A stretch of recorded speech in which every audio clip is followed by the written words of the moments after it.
सखी सावली काव्यांजली। काय तू? This is Shreshtha, right? Yes ma'am. बसा बसा काय बसा, एवढा वेळ बाहेर बसलेलोच होतो आम्ही। पुढे काय ते बघा आणि आम्हाला जाऊ द्या लवकर।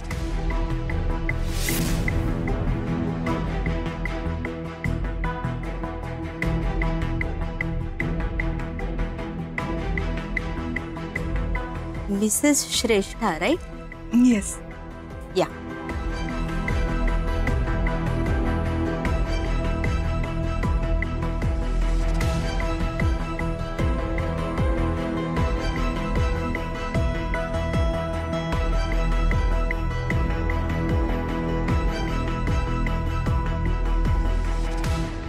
मी तुमची केस स्टडी केली आहे। आय थिंक आपल्याला काही टेस्ट करावे लागतील। आणखी टेस्ट कशासाठी? डॉक्टर, आम्ही आधी ज्यांच्याकडे जात होतो ना, त्या डॉक्टरांनी सांगितलेले सगळे टेस्ट मी केल्यात। त्या बाळाच्या आणि तुमच्या टेस्ट होत्या, राईट? आता आपल्याला बाळाच्या बाबांच्याही काही टेस्ट कराव्या लागतील। म्हणूनच तुम्हाला मी अपॉइंटमेंट घेताना ह्यांना बरोबर घेऊन घ्या असं सांगितलं होतं। टेस्ट? हो, बाळाला ब्लड ग्रुप इनकम्पॅटिबिलिटी असल्याचं दिसतंय। म्हणजे मला कळलं नाही। सांगते, बऱ्याचदा आईची बॉडी बाळाच्या सेल्सला फॉरेन सेल्स म्हणून ट्रीट करते। बॉडीमध्ये थोडीशी गफलत होते आणि त्यामुळे आईचं शरीर बाळाच्या डेव्हलप होणाऱ्या सेल्स विरुद्ध काही केमिकल्स तयार करायला घेते। मला वाटतं तुमच्या केसमध्ये सुद्धा हीच पॉसिबिलिटी आहे। पण डोंट वरी, याच्यावर उपाय आहे, आपण त्याच्यावर काम करूया। आपण काय उपाय करू शकतो डॉक्टर?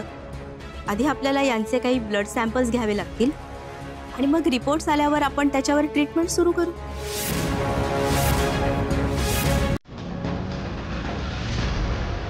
ओके। असं ताबडतोब काही शक्य होणार नाही विश्वजित, आपल्याला प्रोसिजरनुसार जावं लागेल। एक मित्र म्हणून जे काही मदत लागेल ते मी सर्व करेन, पण जेवढा वेळ लागायचा तेवढा लागणारच। पण आम्ही दोघे डिवोर्ससाठी रेडी आहोत, मग का वेळ लागेल? हे बघ, त्यासाठी काही प्रोसेस असते, काही कायदे असतात आणि डिवोर्ससाठी निदान 6 महिने तरी लागणारच।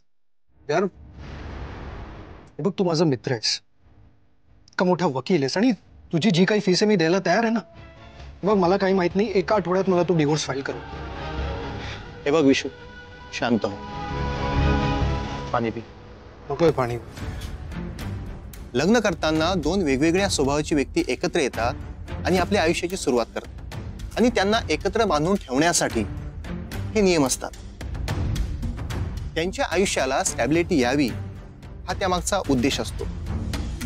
तरी त्यांना वेगळं व्हायचं असेल तरी त्यासाठी काही नियम, काही कायदे, काही प्रोसेस आहेत। असं 2 दिवसामध्ये मनाला वाटलं आणि वेगळं होणं कसं शक्य आहे?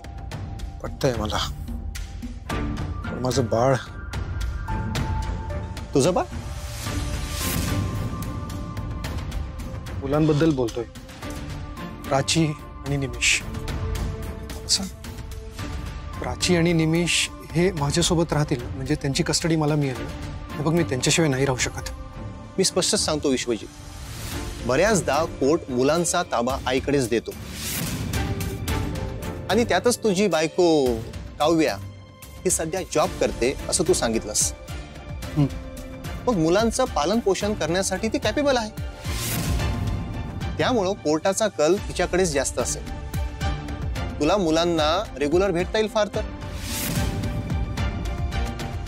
मला सांग, पोटगी वगैरे काही द्यावी लागेल म्हणजे त्याचं कसं काय असतं? हे बघ, मुलं तुझ्या जवळ जर असते तर सर्व खर्च तुलाच करावा लागणार असता।